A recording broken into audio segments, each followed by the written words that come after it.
Coming up on the September 8th edition of Carolina Week, winning is always a priority for Carolina football. Has a recent incident at NC State made fan safety a priority too? I'm Carolina Week weathercaster Meredith Croak. Where is Ivan heading? We'll have that update. The proposed relocation of the Chapel Hill homeless shelter has some residents saying, not in our neighborhood. These stories and more. Carolina Week starts now.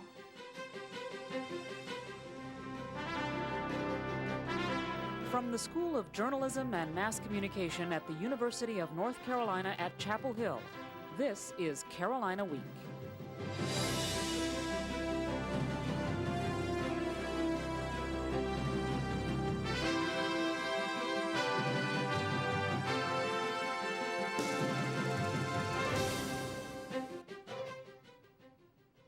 Good evening, I'm Lydia Garlikov. And I'm Amanda Eiler. Let's go right to meteorologist Meredith Croak with the latest about Hurricane Ivan. Meredith? Well, thanks, Amanda. First, there are several reasons why this hurricane season has been so bad. First of all, the sea surface temperature is very warm this year, and that allows the storms to develop very quickly. The second thing is the strong Bermuda high. This acts to steer the storms over to the west, so most of the storms have been going right into the Florida coast.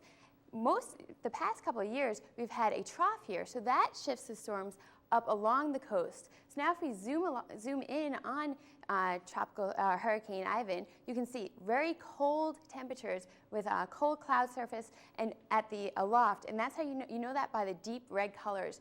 And as we take a look at the track over the next few days, you can see here's Tropical Storm Ivan. It's tracking right up through Cuba and into Florida. It could make landfall in Florida, but that's something we will have to keep our eyes on over the next few days. Amanda, the season won't be over soon. We're just going to have to keep watching it.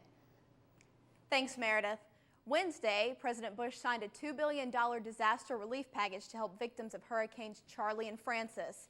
Hurricane Francis left about 3 million people without power in Florida and caused about $14 billion in total damage. The damage from Charley was between $4 and $8 billion. Remnants of Francis could cause some of the worst flooding North Carolina's seen in nearly a decade. If a hurricane hits Chapel Hill, the university will be under Condition 3, meaning that all classes will be canceled and the university closed. In case of a loss of internet or power, the university has an adverse weather hotline. Call 843-1234. You can also listen on a battery-powered radio to WCHL or WXYC for updates. A recent fire at a University of Mississippi fraternity house that killed 3 students has the Chapel Hill Fire Department making sure students here are aware of fire safety.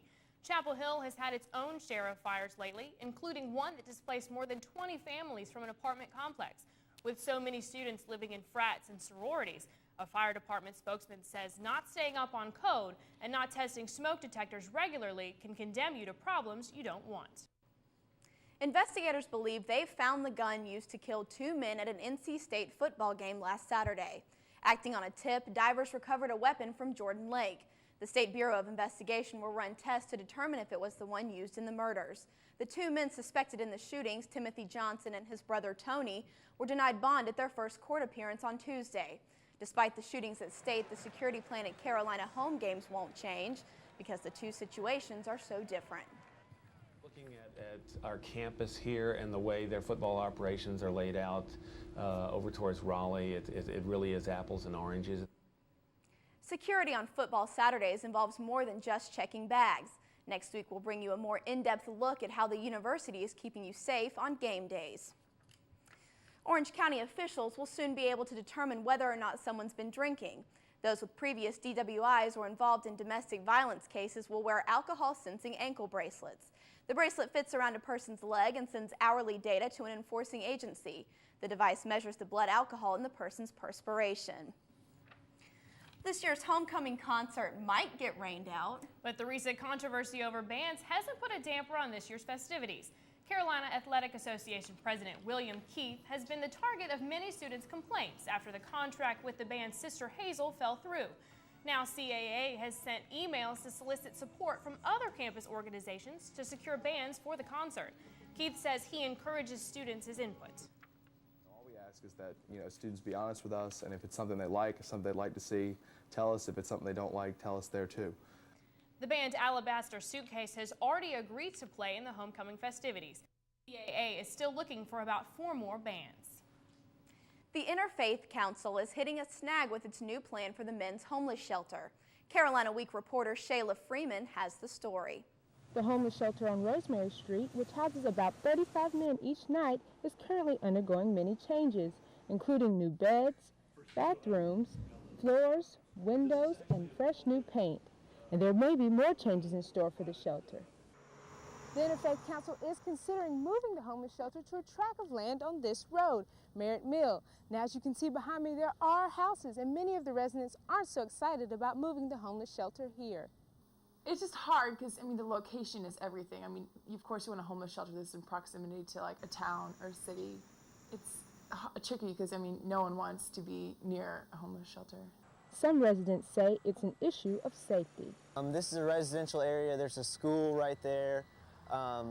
And unfortunately, I know that a lot of times there's a correlation between where homeless shelters are and, like, you know, types of crime. People who frequently stay at the shelter say they're not the problem. To stay at the shelter, you have to have a job, and you have to, you know, save so much of your money. To maintain and keep their bed at 8 o'clock at night, they have to be in the shelter. It ain't just a place where you go eat and sleep and do whatever, rip and roam the streets and drink and drug all day. It ain't designed like that. IFC officials say if more people understood what happens at the shelter, relocating it wouldn't seem so frightening. In Chapel Hill, I'm Shayla Freeman, Carolina Week. At this point, IFC officials say a move is only a possibility. Saturday, the newly renovated Rosemary Street shelter will open its doors. Just when you thought the divide between Republicans and Democrats couldn't get any deeper, the television shows they watch might add to the list of differences. A new study shows that Republicans watch family-oriented sitcoms like Everybody Loves Raymond, in comparison to Democrats who watch more provocative shows like The Real World or Will and Grace. College Republican Jenny Stevens says she falls in line with the study's findings. My belief system is strong in the family, and I don't tend to gravitate towards shows like Friends and that kind of stuff, just because that's just more what I'm interested in, like seeing family life, that kind of stuff, and the way it's portrayed in American media. Other college Republicans say they can watch trendy shows and still maintain their conservative beliefs. Well, the rainy weather isn't the only thing that has people on Franklin Street a little gray these days. Find out why small business owners say they're having to close their doors.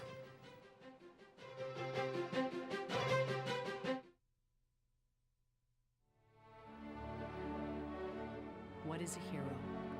Are heroes born, or are they made? In after-school programs, your kids will uncover hidden strengths, discover they have the power to change their future, and find the hero inside themselves. Let us know you on after-school programs in your area. Call 1-800-USA-LEARN. After-school programs, helping kids find the hero within. Un día en el bosque las ratas jugaban.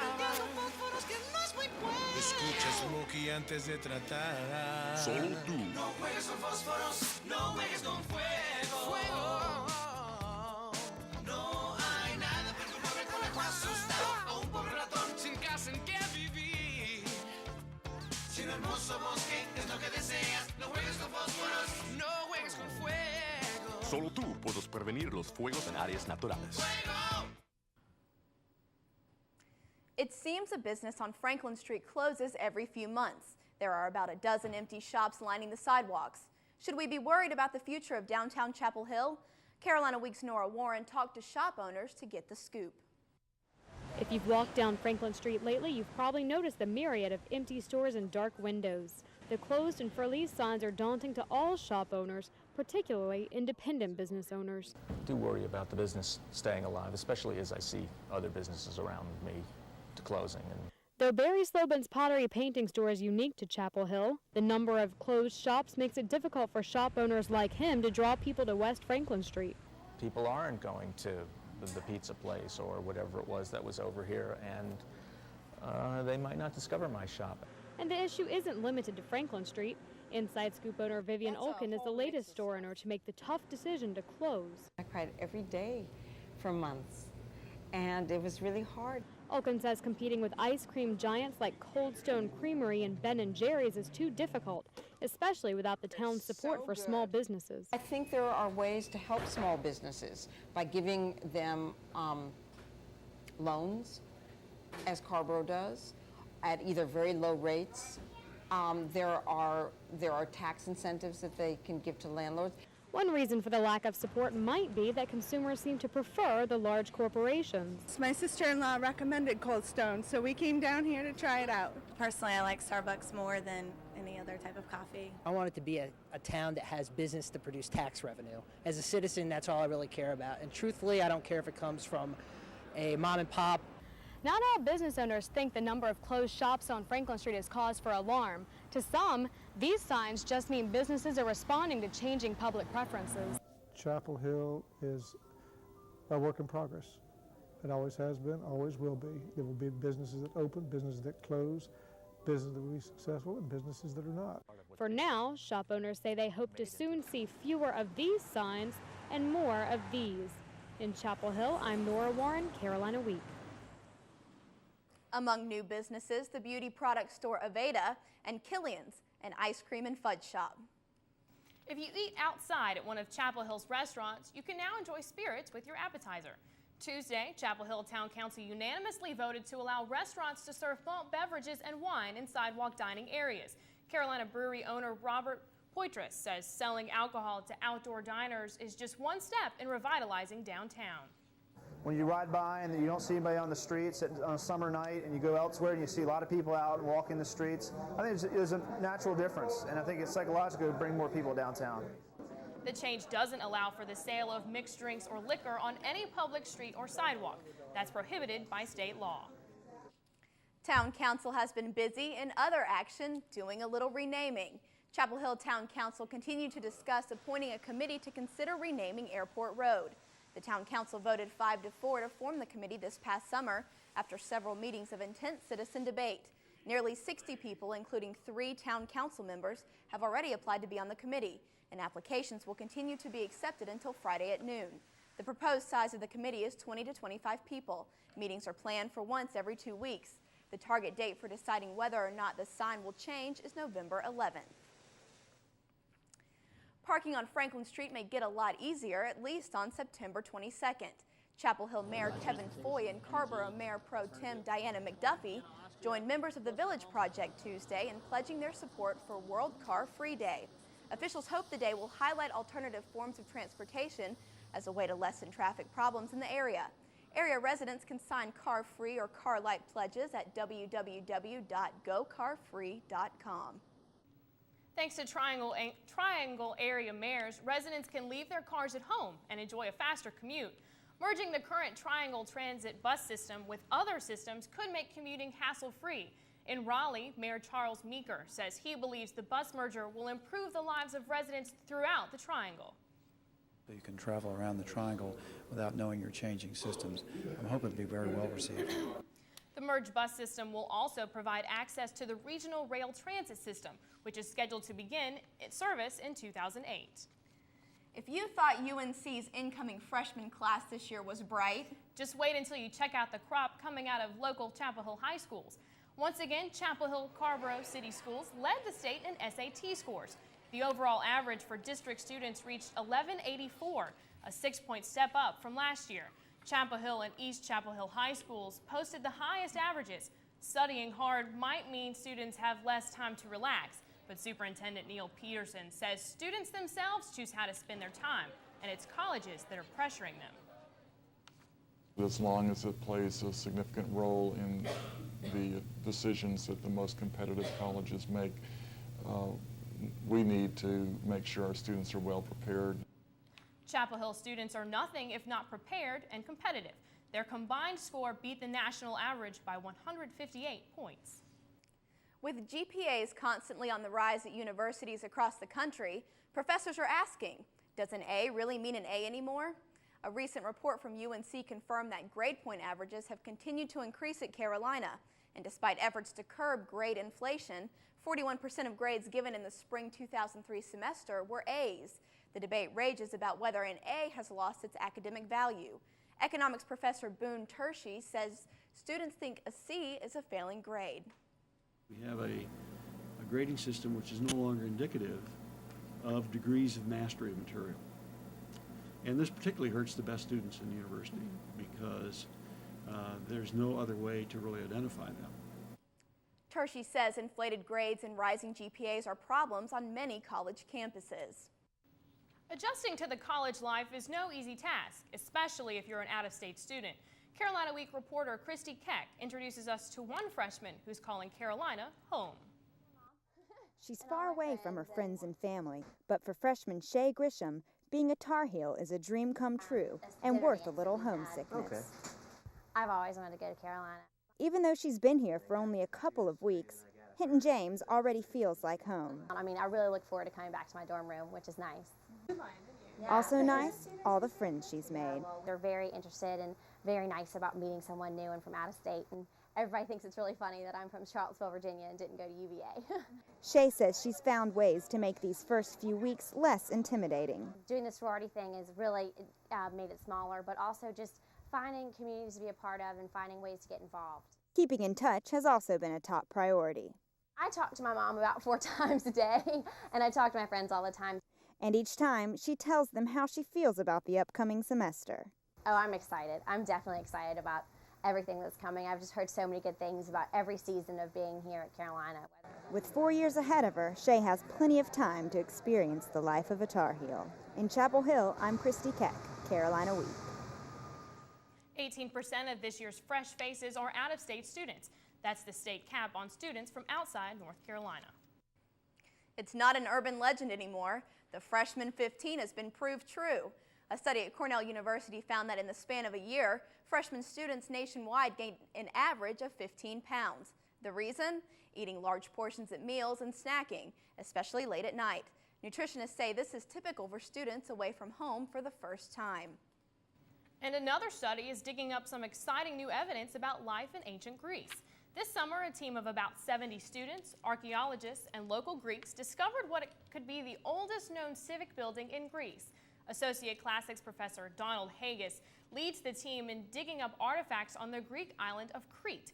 Haggis says the experience gives students a glimpse into Greek life, both now and then. I think that they're able to visualize culture on a number of different levels, the modern living culture as well as a past, sort of a long-lost past society. The study is now in its 3rd year. It will continue for 2 more summers. Weathercaster Meredith Croak joins us now. Meredith, it's been really soggy around here, even though I know it's not compared to Florida. Yeah, it definitely has been soggy, and I'll let you know the rest of the forecast coming up after the break.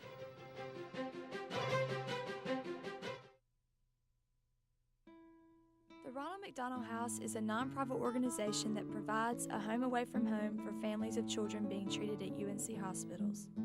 Since opening in 1988, the house has welcomed more than 1,000 families each year to stay at this safe haven. The house relies heavily on community support. How can you help? Become a volunteer.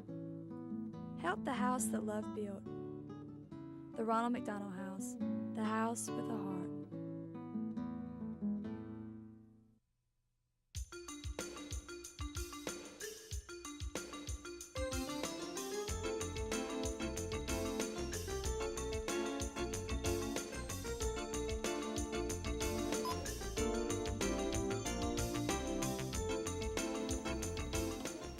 When you shop in Orange County, your money comes back to you.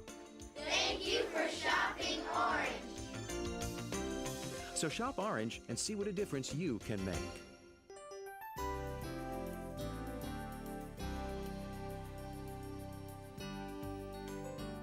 Hi, and welcome back to Carolina Week. I'm meteorologist Meredith Croak. First, let's go to your weather headlines. We will have continued mild temperatures in the lower 80s, a very nice weekend on tap, and we are keeping our eye on Hurricane Ivan. Now let's first take a look at your satellite map, and here you see these are the remnants of Hurricane Francis just moving off the coast. There's a cold front back to the west. That's going to help it to move it along a little bit more, and down to the south, that's where Ivan is brewing. Let's take a look now at that surface map.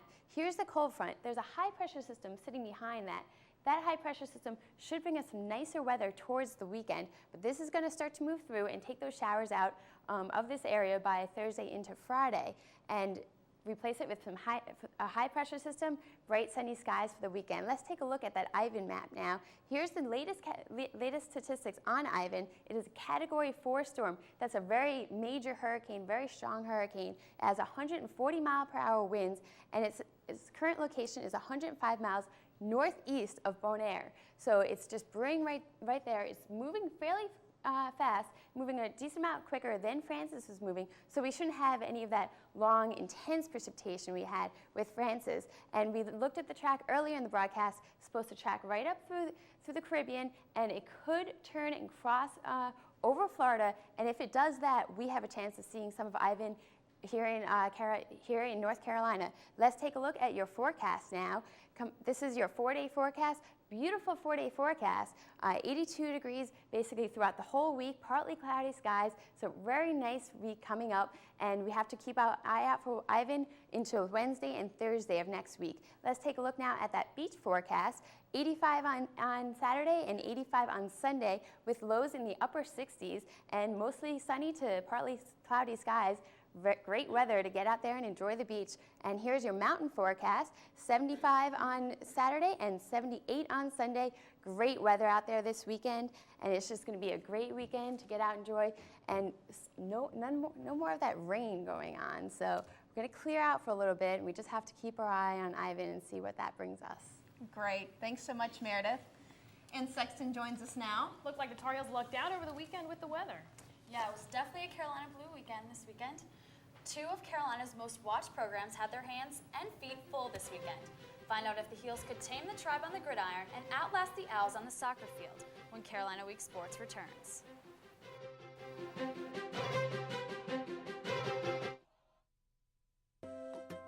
There is really only one boy, one girl, one tree, one forest, one ocean, one mountain, one sky, and one simple way to care for it all. Please visit earthshare.org and learn how the world's leading environmental groups are working together under one name, EarthShare. One environment, one simple way to care for it. For the 1.3 million children living with AIDS, we can do more than just learn the facts about HIV. Through Caring for Kids 101, a campus outreach program, college students nationwide are helping to end this deadly disease. Half of all newly infected people are under the age of 24. Your assignment, get involved with Caring for Kids 101. Every child deserves the chance to live a healthy life. Support the Elizabeth Glazer Pediatric AIDS Foundation.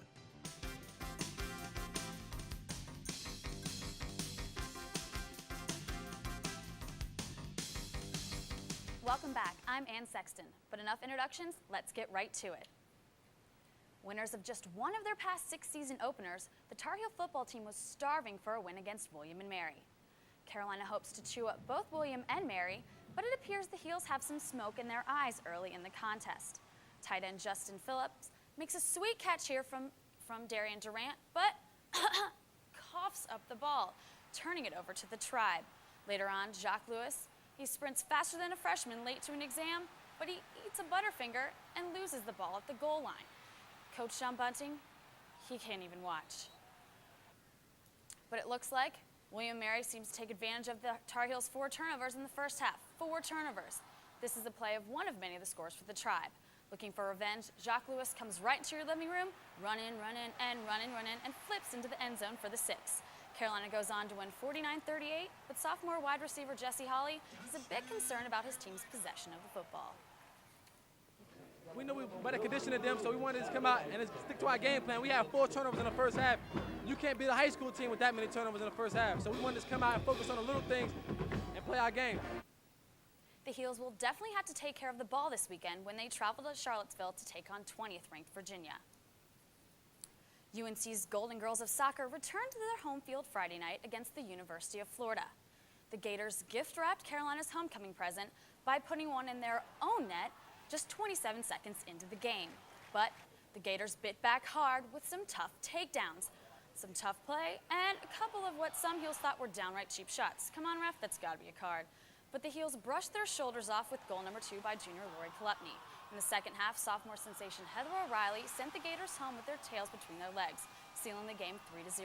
O'Reilly says it all comes with being a Carolina girl. When you join up with this team, you know that every team that plays us has circled this game on their calendar for months in advance. And when they practice at their schools, they're targeting us. They can't wait to play Carolina. So they're going to bring their most physical game against us, and we just need to be prepared for it. 2 days later, the Lady Heels were back at work against reigning Division II champ Kennesaw State, which just made the move up to Division I this year. Early in the first half, Heather O'Reilly dumps it in, the deflection, and the shot. Oh, you know that's going to find the back of the net. Freshman Jamie Gilbert with her fourth goal of the season. The Heels tried to tack on more goals, or should I say tried, and tried. But 24 shots and only 1 goal, that's all they needed. Heels fans head home happy with a 1-0 win. Fall brings students a chance for renewal, and this year that chance came to Woolen and Carmichael gyms. The volleyball team returned this fall to find some changes to its home in Carmichael Auditorium. The floors were resurfaced and repainted, but the most obvious change is the new bleachers. The large UNC encourages school spirit, and the bleachers retract with the flip of the switch. Woolen Gym also received a makeover. A new floor replaces the 1937 original, and instead of wood backboards, modern glass ones now hang in place. Students say the renovations are a welcome change. The floor had a lot of dead spots, and it was just awful. I mean, the rims were old, the nets, some of them didn't even exist. I mean, these courts have been here since my dad was in school. That's a long time. Woolen's open 7 days a week for pickup games. Well, I checked out Carmichael, and the bleachers and all the new painting, it looks really good. I'm definitely looking forward to sitting there for games this season. Yes, thanks, Ann. The King of Pop has come to Chapel Thrill, or has he? Find out who it is behind the mask.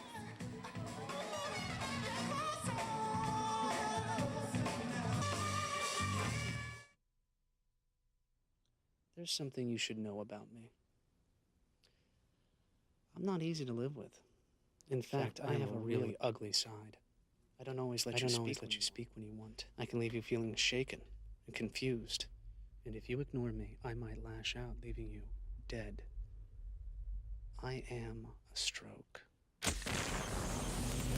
Learn to recognize a stroke and act quickly. Time lost is brain lost. If you have a story idea, contact Carolina Week at 843-8292. You can also visit us online at carolinaweek.org.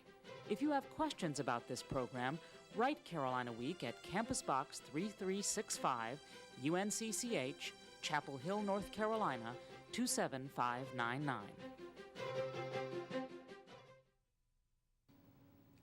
It's a thriller here in Chapel Hill. But the man in the mirror isn't the King of Pop. He's a Michael Jackson wannabe. Can't stop till you get enough. That's what the Chapel Hill Tribute Band, Who's Bad, wants the King's followers to know, and it's working. The band toured the East Coast, thrilling audiences and picking up some acclaim before returning to its Chapel Hill roots. Started by a Carolina alum, these smooth criminals play about 30 of MJ's top hits. Who's Bad moonwalks its way to the Lincoln Theater in Raleigh next week. Now, Lydia, I heard a little rumor that you're quite the moonwalker. How about a little demonstration? I don't think so. Maybe later. But you know that I'm from Alabama, so we don't really learn the moon walking. It's more of a moon shining. That's great. What's your favorite Michael Jackson song? I don't know. I like the Thriller with the Janet Jackson, but pretty much any kind of MJ hit is gonna be good. Definitely with you on that one. Yeah. Okay. Well, that is going to do it for this edition of Carolina Week. We'll see you Monday with the first Monday edition of Carolina Week for the new academic year. Thanks. Good night.